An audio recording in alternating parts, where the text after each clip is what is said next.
Hi everyone, welcome to VSA Online. So happy to see you all here. And today I have a pleasure hosting a talk by Hongzhi. So without any further delay, Hongzhi, the floor is yours, please. Thank you. Thank you very much for your nice introduction. It is my honor to have this chance to present our recent work on vector symbolic architecture for event-based optical flow. If you have any questions, you can interrupt me. Before diving into our main topic, I would like to introduce a special type of camera, event camera, also called dynamic vision sensor. And for unlike traditional cameras, event cameras can detect changes in light intensity. Every time the intensity at a pixel increases or decreases, and it is sent out a series of events. For example, if the event cameras detect decreases, and it sends the stream of negative events, and if it increases, it will send out a stream of positive events, just like here in this cartoon. Let's use a special type of examples to show how it works. For example, there is a rotating disk with a black dot. For the traditional cameras, it captures the images at a fixed rate, at a fixed frame rate. If it rotates very fast, and the traditional cameras will produce the motion blur. But in contrast, for the dynamic vision sensor, or we call event camera, it generated because the events it generated has a very high dimension, very high time resolutions. So we can see, although the event stream here is very sparse, but when it rotates fast, and there's no motion blur, just like here. And in the event stream, each event contains 4 variables, and the coordinates x, y, and the time it occur, t. And also, t is also, we call it timestamps, and also the p, the polarity, which means lightness increases, it will be positive. Otherwise, it is negative. Event cameras have several advantages in contrast compared to the standard camera or traditional camera. The first, because the high temporal resolution leads to the very low latency, and also the high dynamic range, which meaning that it can generate events even in low light conditions that the traditional cameras struggled. And also because the events are very sparse, it consume ultra low power. Next, I would like to introduce the event-based optical flow. Optical flow is a pattern of apparent motion of objects in a visual scene caused by the relative motion.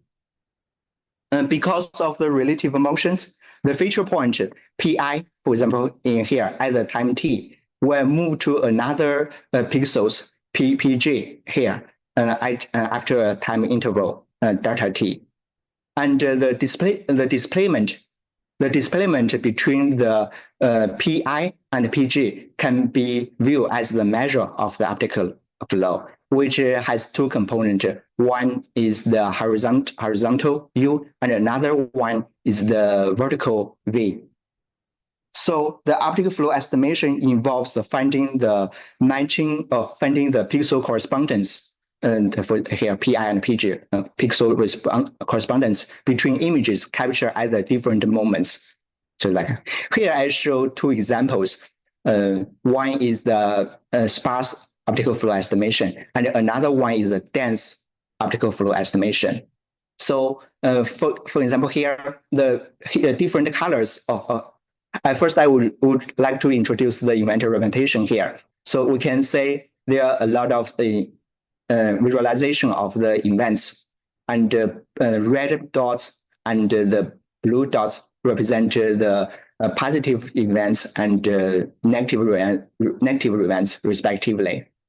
For the optical flow, and here it is represented by the arrows, and here is represented by the different colors. And so the arrows and the colors here represent the directions and the magnitude of the optical flow. To check, it's very interesting inventor representation here. So after introducing this background, this is the outline of this talk.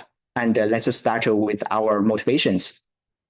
As we know, the feature matching method is one primary approach for the event-based optical flow. As we have mentioned, optical flow estimation is to find the pixel correspondence, so PI, and maybe this here, maybe is PG. So find the pixel correspondence, that is the matching point at the different moments.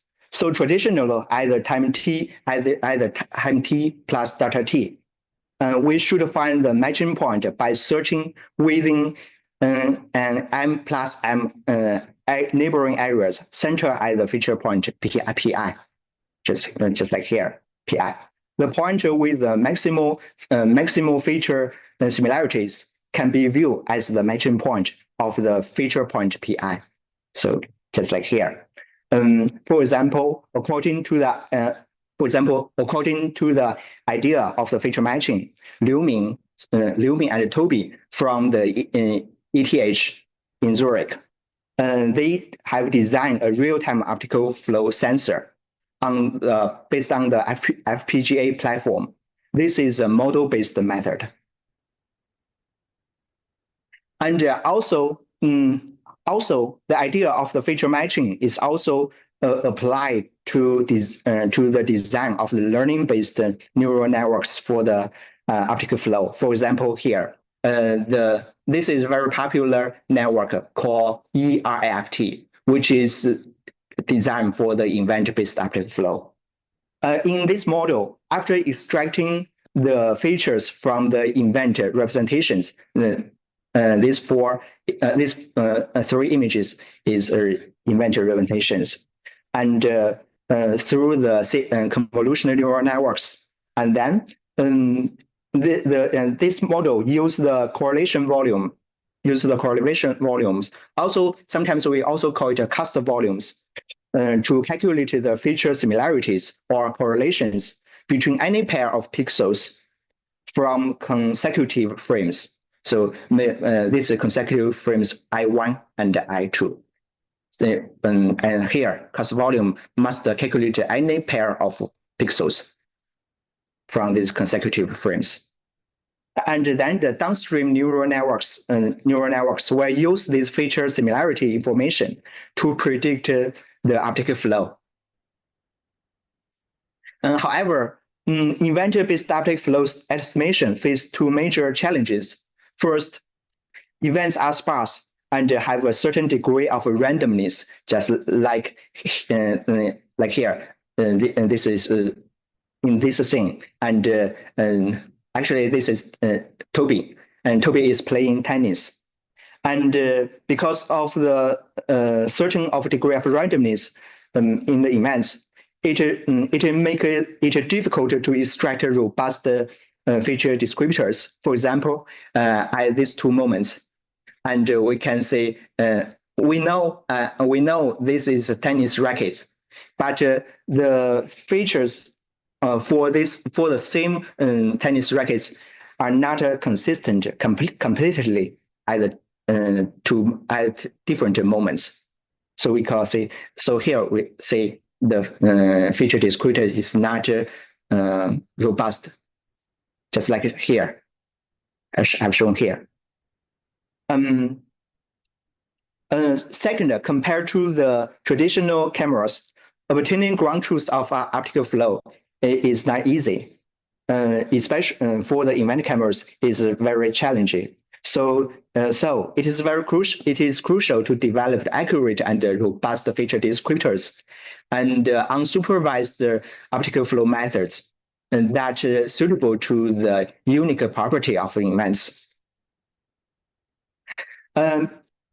Given these challenges, we propose the vector symbolic architecture for the event-based optic flow. First, I would like to introduce some basic theories about the VSA applied in this work. The first theory is the fractional power encoding method, which allows us to represent a real number as a hypervector. For example, here, the lowercase x is a real number, and uppercase x is the base vector generated randomly. By repeatedly binding the base vector with itself lowercase x times, and then we get the hypervector representation zx for this real number lowercase x. And the second theory we will use in this study is the VSA-based spatial representation.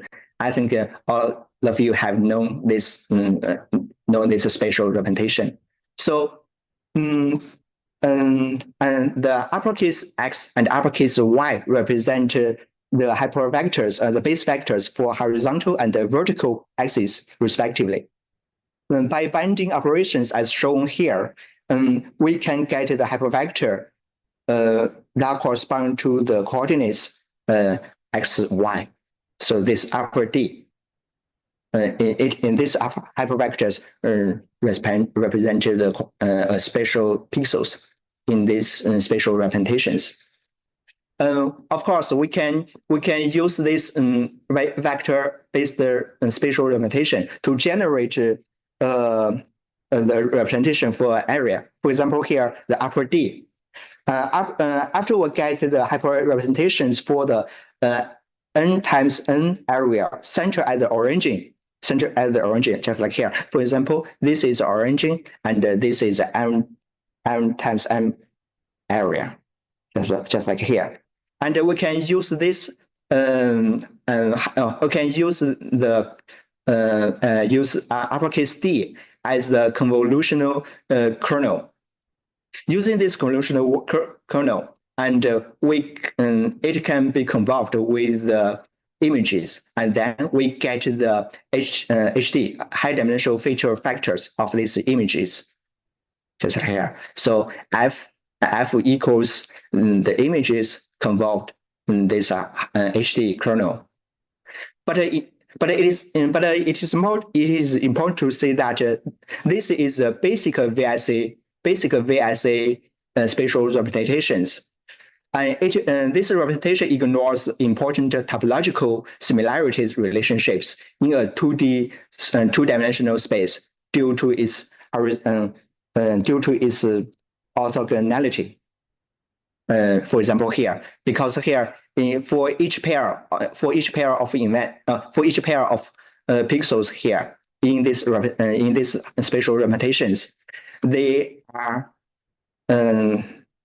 similarities is almost close to zero, but they only have the similarity with itself at the origin, just like here. So this is the problem of the basic spatial representation. To address this, inspired by the vector function architecture or hyperdimensional transform, we use the Gaussian function. We use the Gaussian function to convolve with the basic VSA spatial representation, and we obtain a new kernel, a new high dimensional kernel K. This K can exhibit and can display topological similarity relationships within a 2D spaces. For example, as shown here. We calculated the similarities between the hypervectors originating from the center and the surrounding points. From this figure, we can say the similarities will gradually decreases with their distances. So we can so here we can state that the K, this kind of Gaussian smooth HD kernel can display topological similarity relationships within a 2D shape. If we check this kernel, the characteristics of this kernel, it is much similar to the property of the VFA or the hyperdimensional transform. So later, every time I mention this kernel, we call it a VFA-based kernel. So let's give an example. There are two images shown in Figure C and Figure D. They are the random dot squares. Theoretically, because they must be similar with each other. They must be similar with each other. So the extracted so the feature descriptors extracted by the kernel. So the descriptors here and here, they should be similar with each other. But for the descriptors extracted by the basic VSA kernel, we can say it is not, there's no pronounced similarity. But for the feature descriptors extracted by the VFA kernel, high-dimensional kernel, and it displays very significantly similarities. And then this similarity will decreases with the offset of this squares. So we can see the difference between them. So here we just want to say, yes, VFA kernel can extract the incomplete. It can extract the features very well than this one. Than this one. So so here we examine the feature descriptors. So feature descriptor extracted by here is very nice. So here, so in our work, we adopt a multi-scale strategy to obtain the feature descriptors. And the first step, I will convert the events to the event representations. So just like here. So here, this is the visualization of the event streams, and we split the event streams into two groups according to their polarities. This is for the positives, and this is for the negative events. And later we converted the events to the inventory representations, just like shown here, for the positive events and the negative events respectively.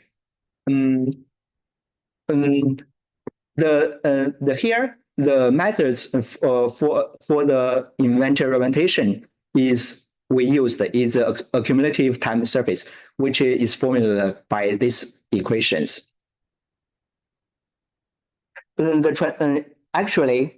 Essentially, it mimics the response of a postsynaptic neurons to a sequence of events. For example, as shown here, the top part is presynaptic spikes, or we call it events. And after the neuron, or we can say this is repetition, received spikes, and the response will increase immediately and then decay exponentially, just like here. This event repetition is called, that's why we call it accumulative time surfaces, which is an accumulation of all events prior to the time t, but with a decay exponentially. It is much similar to the neuron's response to the presynaptic spikes. these inventory representations. So next step, we will in next step, we will convert the inventory representations to the high dimensional feature descriptors.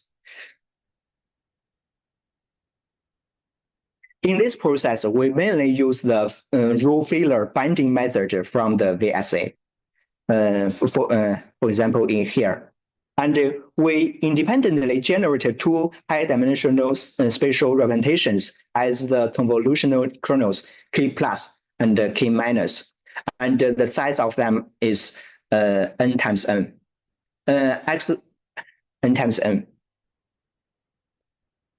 By convolving the corresponding time surfaces with these kernels, we obtain high-dimensional feature descriptors for each polarities. Once we have the feature descriptors for both the polarities, we perform a second layer of row filling bindings to merge them into a unified feature descriptors that incorporate both the polarities. Until now, we only apply our we only generated the feature descriptors for the original scale of the image camera, which is with the height h and the width w. But generally, in the computer vision, it is common to use the multi-scale approaches, which can improve the performance. So here, so in order to achieve the multi-scale strategy for the high-dimensional feature descriptors, we applying downsampling to the time surface and creating multiple scales. So for either the scale 0 is the original scale, and for the scale 1, and the scale becomes to half of them, half of it, and so on like this. Using the same method, we extract feature descriptors for each scale. Since the spatial resolution is half with each down sampling step, we restore all feature descriptors to the original scale before merging them. So after that, and we use the second layer of row binding method to combine them into one overall feature descriptors as shown by the formula here. And now we have the feature descriptors. We need to validate their performance. So we use two datasets from the MV, two datasets to validate it. One is the MV-SEC dataset, and the other is a DSEC flow dataset. Both of the datasets capture the scenes in transportation scene. Yes, but also it also have the grayscale images, just like here.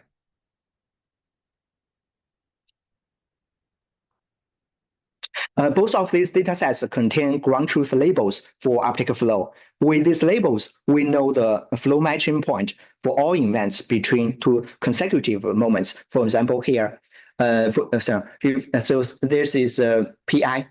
This is an event we record at the time t, because we have known the ground truth for the flow, optical flow. So the PI plus flow, the ground truth of the flow, and then we get the PG. PI and the PG are the matching point.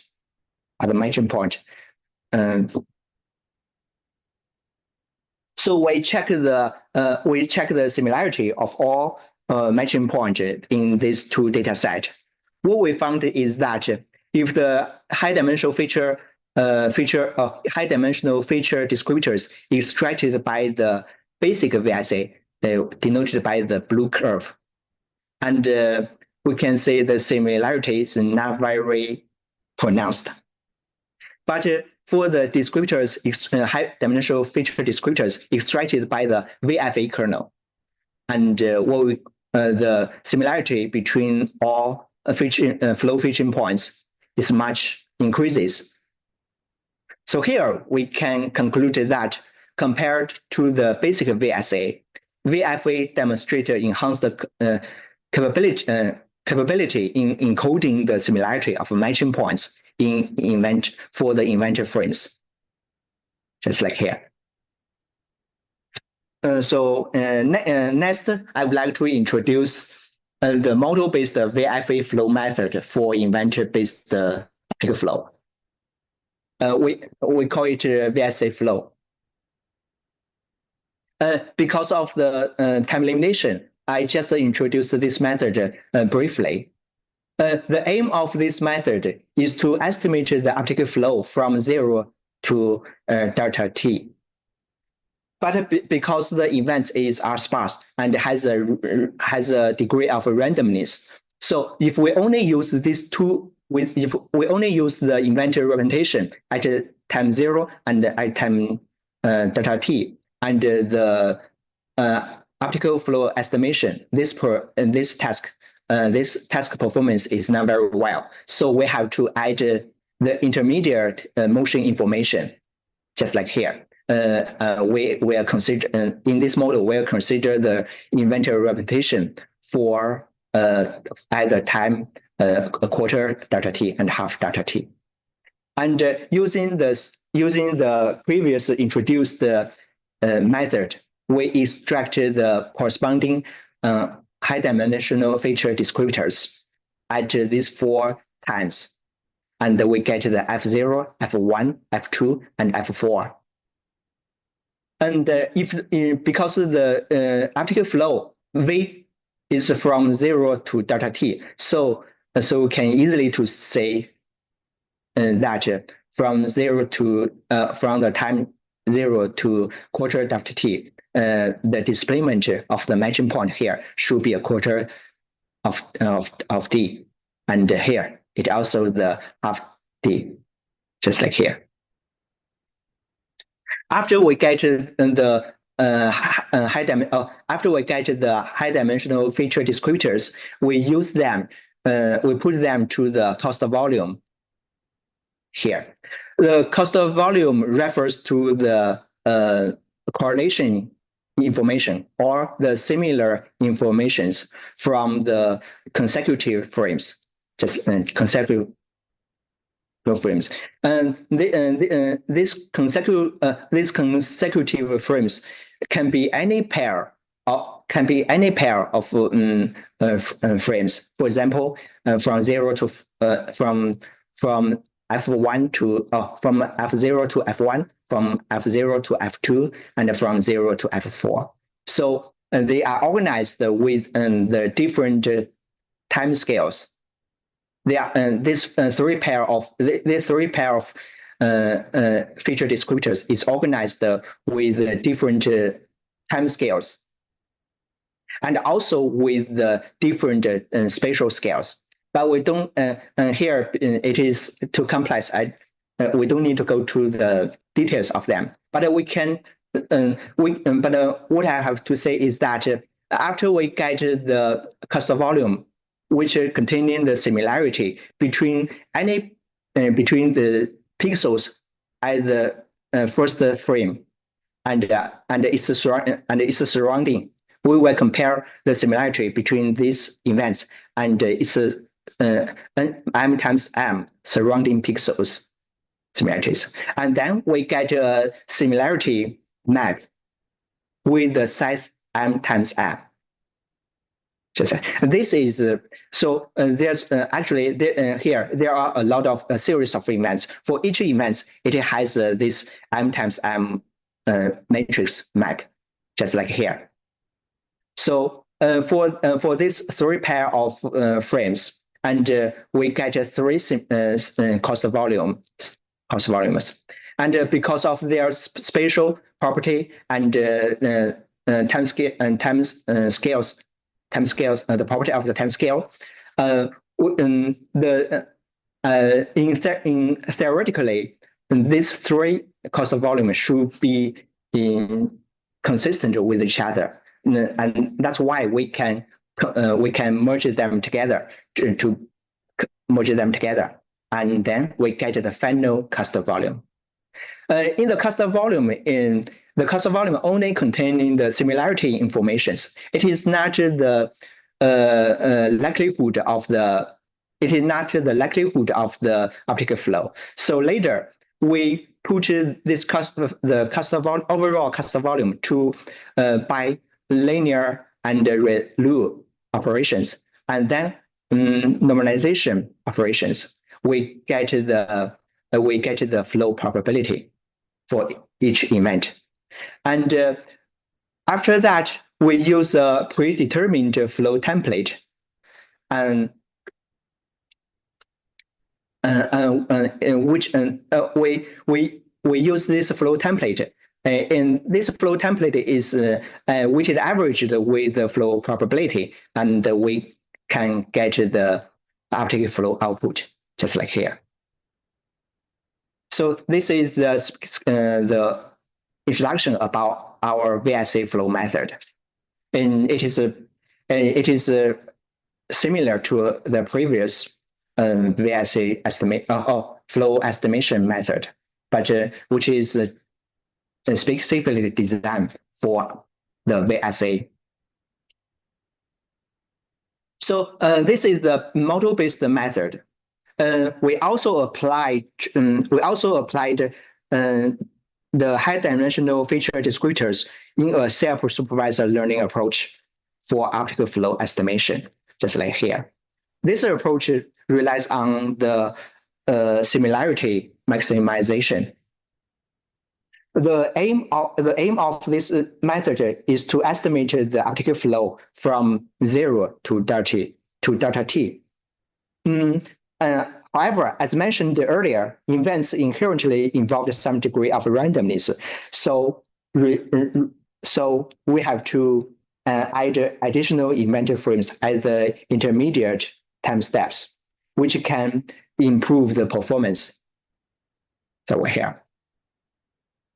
Using this, so for either each moment, we convert the streams into the corresponding event representations, just like here, and we put all event representations to the neural networks for event-based optical flow, and then the optical flow predicted by this neural network. So here we use a very popular network for event-based optical flow. It is ERFT model. The core idea of our method is that if the optical flow predicted by this network is accurate, then the matching point xi at the first frame and xi pair at the second frame, if they are, because xi pair equals xi plus the flow, predicted flow. If the predicted flow is accurate, then the similarity between these two matching points, the flow matching points, should be very similar with each other. So in next step, we calculated the similarity between xi and xi pair. So, but we have to know that because the predicted flow cannot be should be maybe it is fractional. So that means the xi pair cannot be integer. Cannot be an integer. It will be also fractional. So also be fractional. So we cannot compare the similarity between xi and the corresponding matching point directly. So we choose the four neighboring pixels of it, and then compare the similarities between xi and each one of them. and then add the similarity values together. Of course, the similar and the sum of the similarity is weighted by the corresponding weights, and this weight depends on the distance between xi pair and to the corresponding pixels. So for the training of the network, we design the loss function. We design a similarity loss function.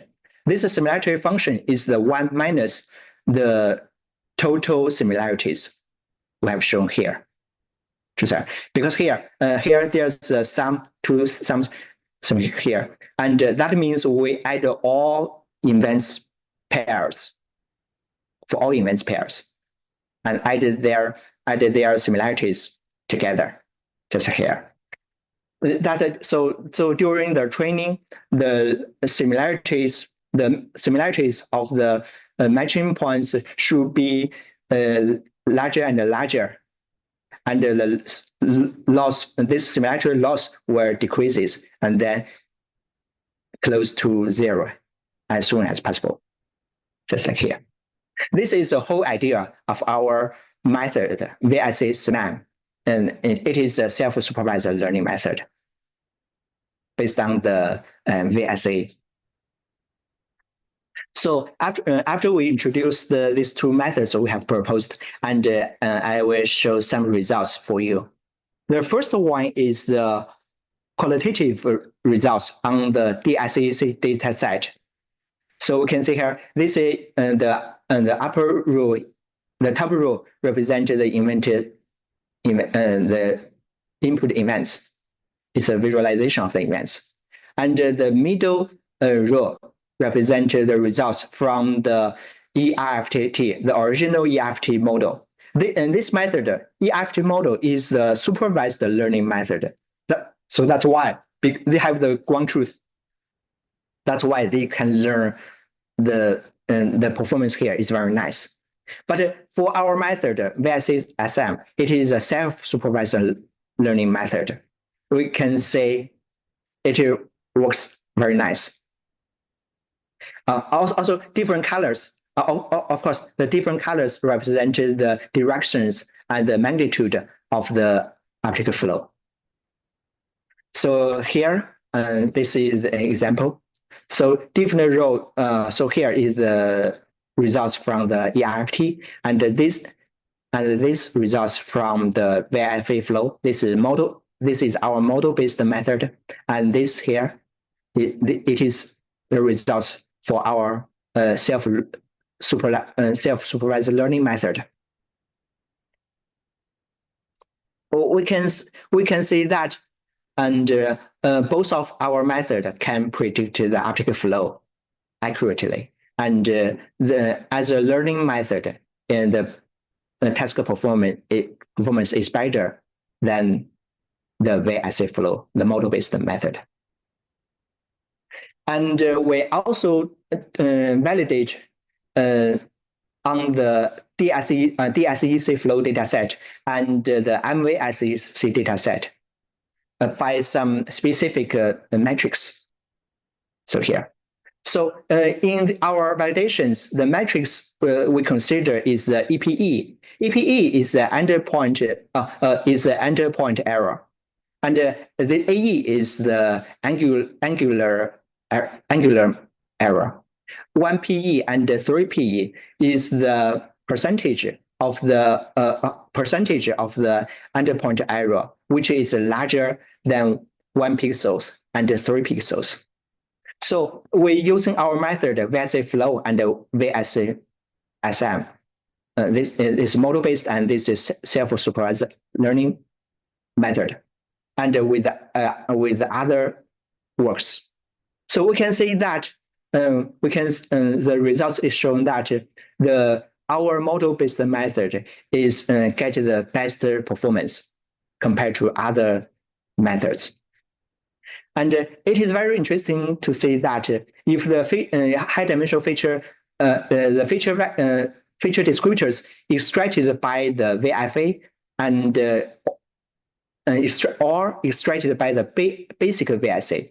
What we found is that the performance from the VSA kernel is much higher. It's better than those from the basic VSA. So actually, this result is consistent with our previous results when we analyze the just like here when we analyze the similarity here. We can see here the compared to the basic VSA, VFA demonstrated enhanced capability in encoding similarity of matching points here. So that's why when in our method when we use the VFA kernel to extract the feature descriptors, the performance becomes better. And also, VSA SM is a self-learning method. When it compared with other methods, it also display very nice performance. It's here. And we evaluate our methods on the MVICC dataset, just like here, because the DT equals 1 and DT equals 4 represent the different time intervals. So this is short time interval, and this is a large time interval. So the results have shown that for the larger intervals, both of our methods have very competitive results, just like here. And for the shorter shorter time interval, we have a weaker performance, but it is also very nice compared to other methods. So later, after we evaluate our results, we can conclude that our methods, no matter model-based method or self-learning method, based on the VSA, it can achieve the event-based uptake flow very well. So later, we analyze the impact of hypervector dimension and the multi-scale number on the task performance. So the results shows that so the lowercase d represents the hyperdimensions, and what we found is that a larger hypervector dimension leads to an enhanced performance, and it is consistent with other findings in VSA theory. Increase the hypervector dimension, contribute to the highlighting information encoding capabilities. This is consistent with the previous theoretical findings, just like here. And so multi-scale number is the multi-scale number. It is a number of the scales we used. So what we found is that for the scale, if upper S equals 1 or 2, performance is very nice. But for 3, the performance becomes bad. Okay. And also we analyze the effects of the exponential decay rate of the time surface on the task performance. So exponential decay rate is these parameters. The tau ts determines the speed of the decaying of the response. So the results shows that the performance of the VSA flow diminishes when this parameter is either too small or too large. Why? because we can say if the tau ts, if this parameter tau ts is very, very small, and then the time surface cannot accurate the specs very well. It can only accumulate the most recent events. And if the time surface, if this time constant or this parameter tau ts is too large, that means it will record, and the time surface will remember specs even very long ago. So the time surface will becomes a motion blur. So that's why a suitable exponential decay rate is very important in our method. So that's all. Results for our methods. So next, I would like to give conclusions and discussions about our work. The first one, the high-dimensional feature descriptors for inventor frames use the local similarity properties of neighboring variables within the VSA. We use this property to reduce the impact of randomness and sparseness in events on representation accuracy. And later, because the VSA can construct the structure representations, we use which is achieved by the row failure bindings. So we using these structure symbolic representations, multi-spatial scale, and two polarity feature fusions for feature descriptors can achieved. And later depends on the high-dimensional feature descriptors we proposed, and we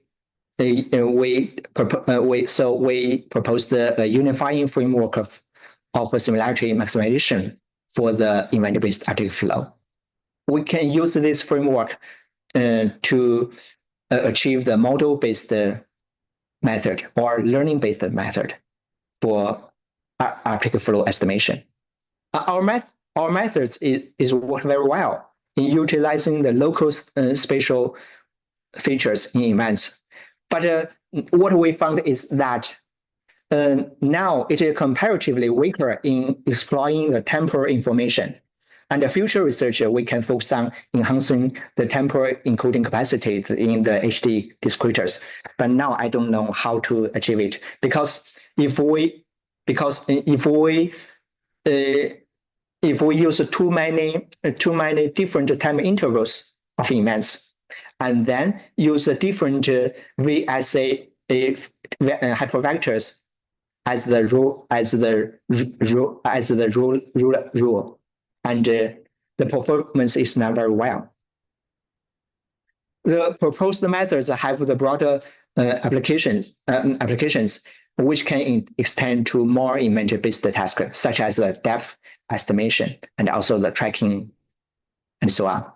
So another is that because there are a lot of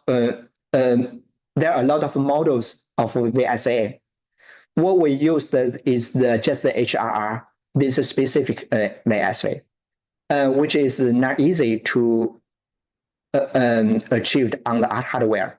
If we use some VSA model, which for each hypervector, which in which there's only 1 or 0 or 1 or -1, and which can be implemented on the hardware easily. And using this basic theory, it can facilitate the design of the event-driven hardware sensors. So that's all of my talk. Thanks for listening. Hongzhi, thank you very much for your talk. Great talk. So yeah. Now I open the floor for questions. Okay. Maybe I can start with my own question here. when you talked about multi-scale, and you showed that, well, essentially this table, yes, the table that you showed with the Where? results, the table, so where you have one, two, three scales Okay, here. included. Um, so does it, I have a little bit hard time to interpret it. So does it mean that you basically can, I mean, it's enough with a single time scale, or it just because of superposition of many scales into a single representation that lead to worse performance? Okay. Wait a minute.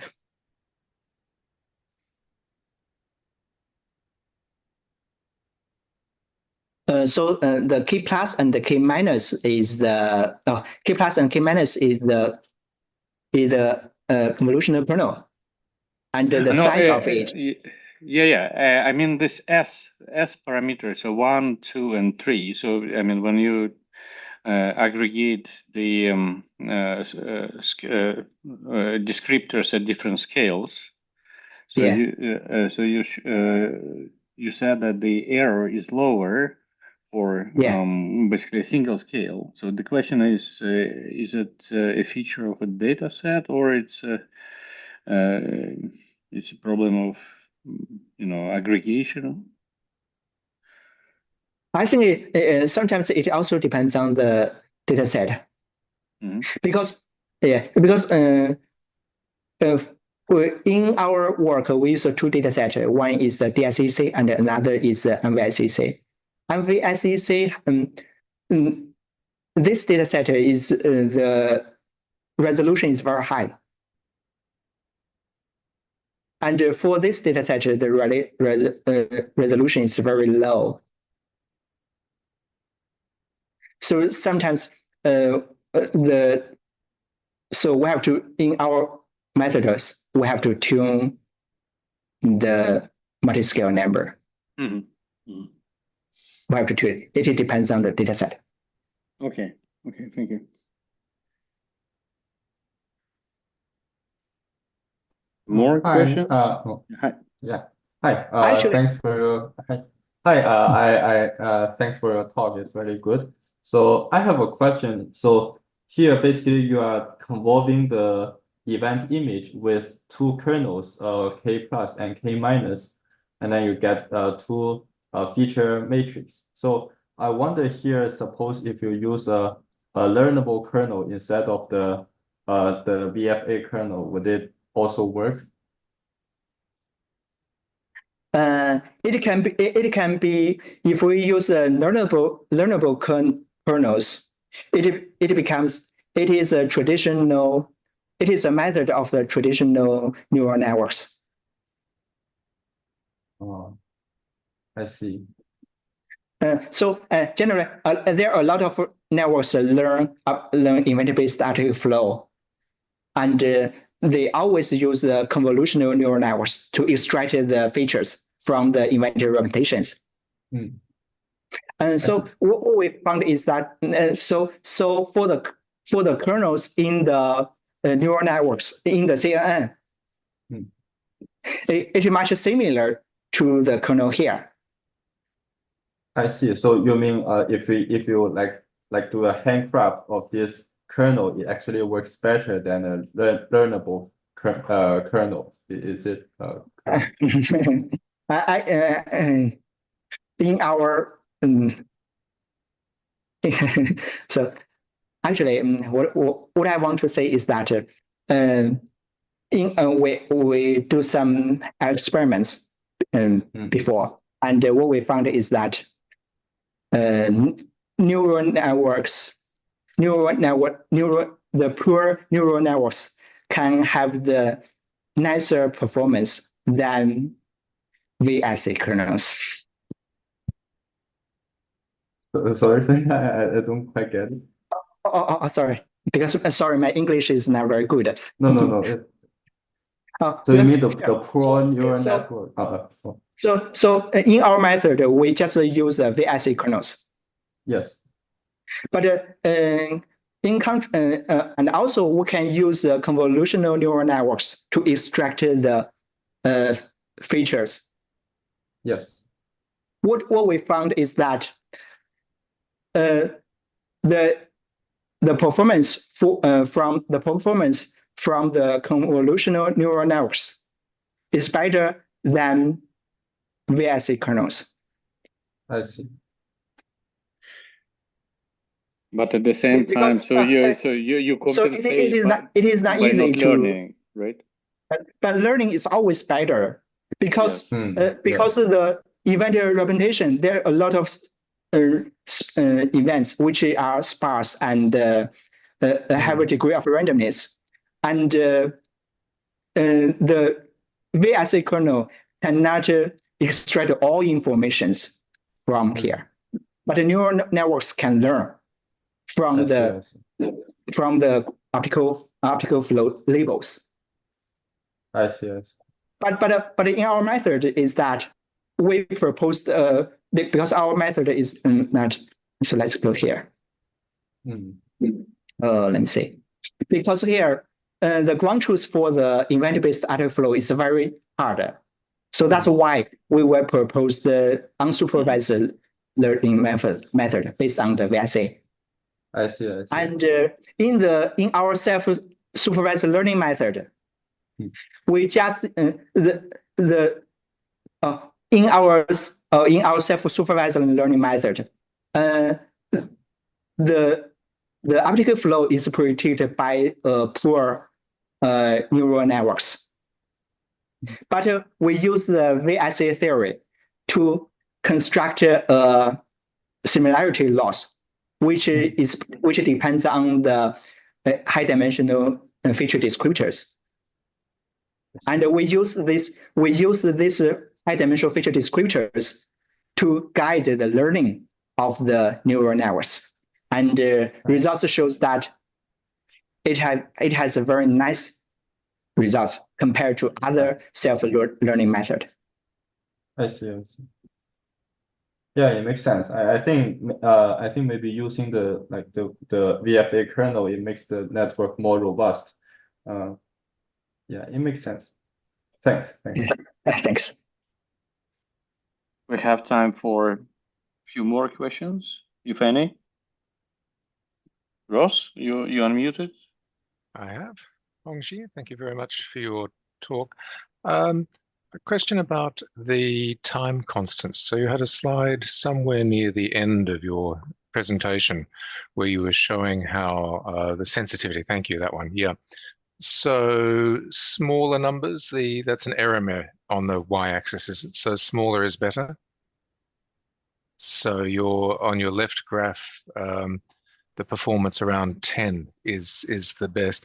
I'm presuming that this is at least partly a function of the actual video input that you've got. And so if you had, this is based on your transport video input. But if you had if you're looking at, I don't know, hummingbirds moving very quickly, then possibly the time, the best tau TS would be different. Or if your video input was turtles walking or tortoises walking, then it would be different again. So would that be true, that it would also depend on the nature of the input you're looking at, and plus also what you were concerned with? I mean, you might just decide that some inputs are too fast to follow for your problem of interest. Yes, I agree with. Yes, it is because here this is the results from the two different data set, and which are recorded by the different event cameras. So we can go to the here. Let's see here. So like here for the MVSEC data set, the resolution is here. This is.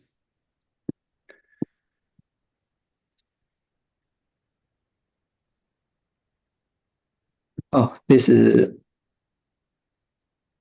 the resolution for the NVSC dataset, and this is resolution for the. I cannot read it. I cannot remember it, but the resolution here is much high. So they have That's different fine. resolutions. And what we Yeah. found is that you can say the events here is very sparse, but here as the resolution increases and the events becomes not very sparse. So I it guess, has sorry. the camera, the both camera have the different properties. That's why it will influence the decaying rate, the exponential decay rate we choose. Right, but I mean, And, also, and I also in our method, I have considered whether we can use learnable parameters for one, but I haven't done that. another possibility there. I mean, so just like you had multiple scales, would it be possible to set up the system so that you had multiple temporal constants as well? No, I haven't done that work. But I would read some papers about the event-based article flow, not used in the VSA in other theories. They use the multi-time scales to improve the performance. Yes, it should broaden the range over which you get good performance. Okay, thank you very much. Thank you. Any last question to Hongzhi? Time is getting late here in Sweden.